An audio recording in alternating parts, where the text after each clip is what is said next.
have any questions about the film. Now, I can't, I'll be honest with you, I'm not an expert in all the fields, but I can certainly address some of the topics that you saw. If there are questions about emergency food distributions, where people go to get help. I do want to speak to you a little bit about the advocacy portion that the Hunger Coalition is working on. But first, I'd like to find out if any of you have any questions about what you saw or heard, or if you have any experiences that you'd like to share with the group. Did they interview anybody from the county from Health and Human Services about why the stamp program seemed to be such a hurdle for people to take part in? They did not, and so that's where the Hunger Coalition has tried to step in. One of the functions of the San Diego Hunger Coalition is to serve as liaison between a lot of the community organizations that screen and pre-screen potential food stamp, or now it's called CalFresh applicants for the program. And we work directly with HHSA, SNAP on a national level, CalFresh in California. Yes, they've renamed it. And so our office serves as that liaison, and when nonprofits are struggling, or if their clients are struggling and need assistance, they contact the Hunger Coalition, and our CalFresh outreach manager, Jennifer Tracy, you saw her in here, she actually has a working relationship with HHSA, and they rely on us heavily to bring them some of the questions and work with them to help bring down the barriers that they kind of touched upon here in the film. Some of those barriers right now that people face, and that there's currently legislation out for, it's AB 6, Assembly Bill 6, the CalFresh Act of 2011, is finger imaging. This is one of the reasons people are hesitant to apply. People have to get fingerprinted, and when you have to get fingerprinted, who comes to mind when you think about fingerprinting? Criminals. Criminals, Yep. Absolutely. That's always the first thing. And I have asked high schoolers this. We were at a big youth group, and that's the first thing they said as well. It's criminals. You don't want to feel like you're a criminal for needing assistance. So AB 6 will eliminate, get rid of, I can speak better than that, will eliminate fingerprinting. The other big barrier is something called quarterly reporting. If you are a recipient, every 3 months you must submit paperwork. And California is one of the few states, again, that requires fingerprinting and quarterly reporting. So AB 6 would help eliminate quarterly reporting. If you do not report after 3 months, you lose the benefits and you need to reopen your case again. So that's another big deterrent. So one of the things that the Hunger Coalition is doing, in conjunction with several of the nonprofits that you saw, 211 at the end, because that's where you can go for quick referrals, Feeding America, San Diego, Interfaith Community Services, I forget the other three, I'm sorry. Jewish Family Services is one. We are all screening this film, trying to raise awareness about the issue of hunger, and encouraging people to get involved by becoming an advocate, by helping to speak up for those who cannot or will not speak up for themselves. And we are asking people get involved by signing our postcard that we're going to send to state legislators. We had 3,000 of these printed. All the nonprofits took them. They're having people sign as well. And I'll read it to you so you can see what it says. And I've got a pile in the back. If you'd like to sign it and put your zip code so that it goes to the appropriate legislator, that'd be great. It says, I just learned that 1 in 7 people in San Diego County live in a food insecure household, and you and I can do something to help. Hunger advocates from across the state are working to pass AB 6, the CalFresh Act of 2011, to remove barriers and simplify the CalFresh application process while implementing cost-saving efforts. By simplifying the process, we can reduce hunger across our county. Be a hunger advocate. Please vote in favor of AB 6 and help end hunger in California. So that's what you'd be signing. If you'd like to do that, they're over there. One of the things I wanted to mention to you about the fingerprinting. Originally, fingerprinting was established to help eliminate fraud. With the advent of technology, fingerprinting is not necessary. Again, California is one of 3 states nationwide and 1 city I think it's New York City, that still requires fingerprinting. So we really want California to get on the ball. And originally it was, as I said, to prevent fraud, and that fraud is double dipping, where people will go to office. With the advent of computers and databases, that's taken care of already. And on a national level, you'll hear many times people say people misuse the system. Fraud is 2%. Mm-hmm. So again, we're trying to break down some of those myths about who's hungry, who needs help, and what they can do to get help. Mariah? What do you Easy think question. what do you think are your experiences with why San Diego has, such poor numbers for use of it? Out of, say, California in general, San Diego has the We're typically the lowest, as they said, we're the lowest caseload, and yet we know there are thousands of people who need assistance. Part of it is the system in San Diego. And again, that's where the Hunger Coalition, we have been working on this issue of food stamps for well over 5 years.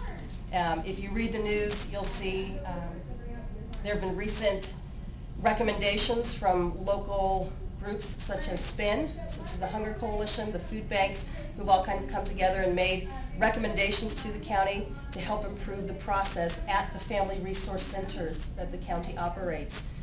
Some of it even has to do just with customer service and making the waiting rooms more family friendly. Sometimes you'll go into a waiting room to apply, and there's no place for children to sit, or you are not allowed food or beverage. And if you're a parent, whether single mom, single dad, or together, and you have a baby or a toddler, you need food for that child while you're in there. One, if they're hungry, and two, keeps them occupied. But sometimes the restrictions are such that there's no food allowed. So something can be as simple as that to help bring that awareness to the county and say, hey, if we're here to help families, let's make your offices family friendly. So it starts, it's just slow, and I think San Diego County has just been slower to respond. But they're coming around. They are actually coming around. So with your help, we'll be able to get some of these other bills passed and make it more accessible. Anybody else? I'd like to hear what you thought about the film. What did I think? Because it's produced by young people, younger. You all are young. I'm pretty surprised by it. Like it said in the beginning, if we broke off to be our own separate country, we'd be like what, number 5? Yeah. It said, and yet we have all this money and we can't help thousands of people to get the food they need. So it's pretty eye-opening, I guess. Right. And I think what's interesting too about the film, and one of the other roles of the Hunger Coalition, is to bring some of these anti-hunger groups together. And that's starting to happen where the food banks are working together.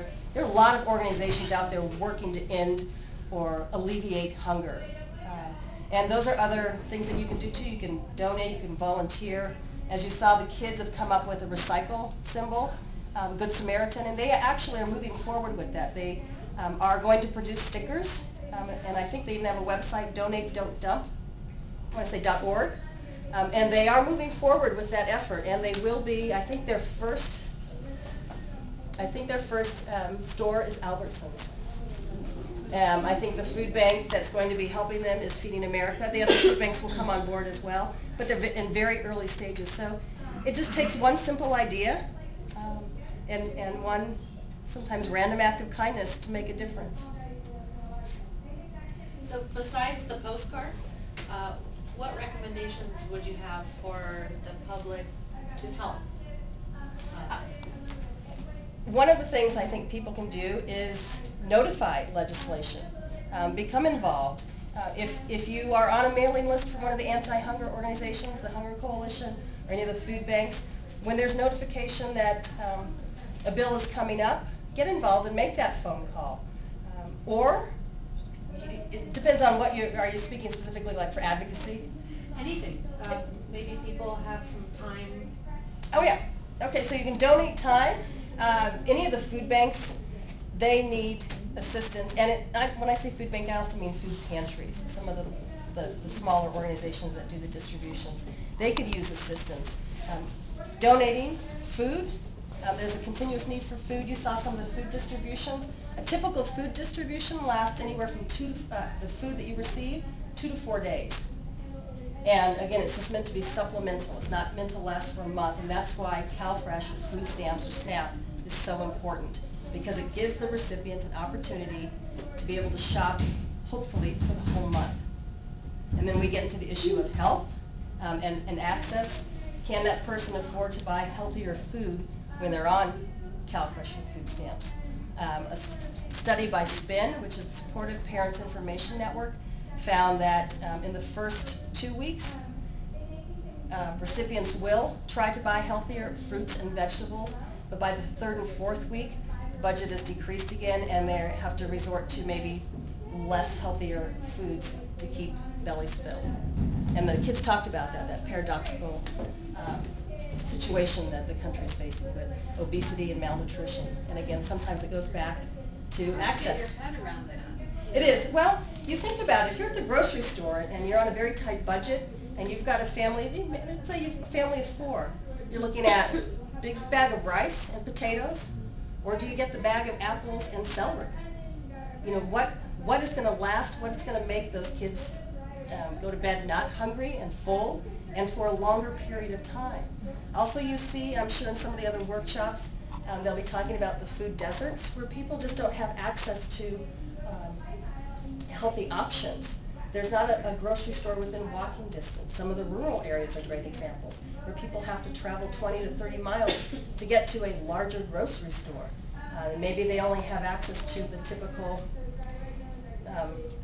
liquor store, where up front is the junk food, and maybe there's a small area in the back for some fruits and vegetables. Those are our food deserts, where people don't have access. Then there's something new I just learned about a month ago. Some of you may be familiar. Food swamps. When you look down the road, and there's a row of fast food restaurants. And what do they have? Dollar menus. And you can get that hamburger or 2 tacos, and you are not hungry right then and there. If you're hungry, you're not worried about how long it's going to take for your tomatoes to grow in your garden, because that's not going to satisfy you right now. That dollar can get you satisfied right then and there. So those are the food swamps. And I thought that was an interesting concept as well. And you look up and down all those unhealthier places. So the interesting thing too that San Diego's working on real quickly is they're hoping to pass, I don't have the name right, Heat and Eat. Something to do with heating bills, but also if you're on CalFresh, if you're homeless, or if you're a senior, a lot of times seniors don't have the capability anymore, or sometimes depending on where they're living, they don't have the means to cook. If they are a CalFresh recipient, the hope is that they now be able to go into participate in a restaurant and get a hot meal. If you're homeless, you don't really have any place to cook. You find ways, but we want them to be able to have a home-cooked meal. And there would be certain guidelines as well for the restaurants. It's not that they could go in and get $6 worth of Big Macs. There are certain things that they would be able to purchase. So that's still under consideration, and the county's looking very deeply into that program. Subway was supposed to be participating in that? There are multiple, I think Subway, and there are several other fast food that have expressed interest in it, and some of the other restaurants as well. Because it used to be the rule where you could, at certain stores you could buy something that's prepared, but it couldn't be heated up. That's right, and that's still intact at the grocery stores. Right. That's still intact. And just another, to go along with what you're saying about some of the guidelines and misconceptions about food stamps or CalFresh, when you see somebody, if you happen to notice they're paying with their EBT card, they cannot purchase alcohol, tobacco, hot food with that. Some people say, well, I've seen people use that. There's also another program, I want to say CalWorks, I'm not sure if that's it, but they actually have cash on their program. That card holds multiple programs. So when the checker rings out for CalFresh, right, you can use your cash portion of it. Not as many people have that as they do food stamps. So if you're a food stamp recipient, it'll ring up, unavailable to accept this item. So they can choose to pay for cash. If they also have cash, they can certainly buy a bottle of wine for a birthday. or they can buy tobacco if they want to pay out of their own pocket for it. How's that system working out technical wise? You know, with any kind of glitches or? Yeah, not in terms of technology. No, Yeah. not any glitches. And Yeah. but you've seen we get a lot of. I do. I keep up with what's happening throughout the nation, and there are a lot of news stories about some people letting things by, or people trying to purchase somebody else's food stamps. They try to sell them, but we haven't heard any stories here. Like the casino thing about people using their supposed like your. Well, now here's the other thing. Where are casinos located here in San Diego County? Rural. Yeah. So if you're a food stamp recipient in the rural area and you can't get to your ATM, the casino may be your ATM, and that's where you go to get your cash. You cannot get cash for your food stamp. So that's a different program that they're using. That's the other program. Food stamp recipient cannot use their EBT card to pull cash out of an ATM. They must use it at an EBT store, or a store that accepts EBT. So yes, the other program, I think it's CalWorks, as I said, they have that option of going to any ATM, but the casino may be their only one. And we don't know, just because it's used at the ATM there, we don't know that they're spending their money there. So again, that's another misconception. You can't make that assumption about people. I wonder if even some folks actually, you know, that's their work. They work there. Sure, why not? We know that people who work struggle. Yeah, exactly. Absolutely. So these are all good points, and this is what gets, I think, people, and I got the kids kind of riled up, that thinking, wow, you know, this is not what they expected. This has been great. Thank you. You're wearing me out because I'm so sorry. Don't turn it off, but I have a sinus infection, and I can't talk to you guys anymore. Anybody else have questions or comments about who's hungry? Yeah. Well, when I was still on aid, and they passed the fingerprinting rule, you know, my teenage daughter kind of, you know, foot drag involved, and you know, I don't want to be fingerprinted. I don't want to be photographed. It's too creepy. Yeah. You know, and you know, I just had, you know, like, wow, you know, the girl was, you know, she was right. You know, it's like it's just not something you want to put your. I mean, I'm obviously used to, hey, I'll throw myself on the mercy or whatever, just to feed us all. But I guess when my daughter just said she just couldn't stand it, couldn't hold it out. It's a deterrent, and it becomes an issue That's of just something making that people kids feel shouldn't shameful. have to go through. Right. You know, Right. just. So if you'd like to help us get rid of that, please. Definitely. We've got a pile back here. It just takes your name and a zip code. I don't need to know where you live, but the zip code helps us get it distributed to the correct legislative office up in Sacramento. And we hope to mail all 3,000 back. And some of the groups are even going to take these and put them on paper plates. They're going to glue them to paper plates and send them back to remind people that hunger's right there knocking on their door. Thank you, everyone. Thank you.